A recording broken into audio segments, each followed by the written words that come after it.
pandemia del coronavirus está trayendo muchísimo dolor a muchas personas, pero nos tememos también que las consecuencias que tenga el hecho de haber detenido la actividad económica tanto tiempo serán muy fuertes, y especialmente en una isla como Menorca, donde dependemos mucho de la actividad turística, que está detenida.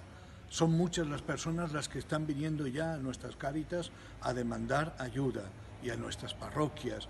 Vienen pidiendo ayuda para alimentos básicos, pero también para un tema que es ayudarles a pagar alquileres y para pagar suministros de luz y de agua. Por eso hemos tomado una iniciativa desde el Obispado, de acuerdo con Cáritas Diocesana, la iniciativa de crear un fondo de solidaridad. Nosotros comenzamos poniendo una pequeña cantidad para comenzar, que son 100.000 euros, y deseamos que muchas personas os unáis a esta iniciativa nuestra. Es un fondo destinado a ayudar a pagar esos alquileres y los suministros básicos de luz y de agua para las personas. Os convidamos a uniros a esta iniciativa, a este fondo de solidaridad que será gestionado por Cáritas Diocesana.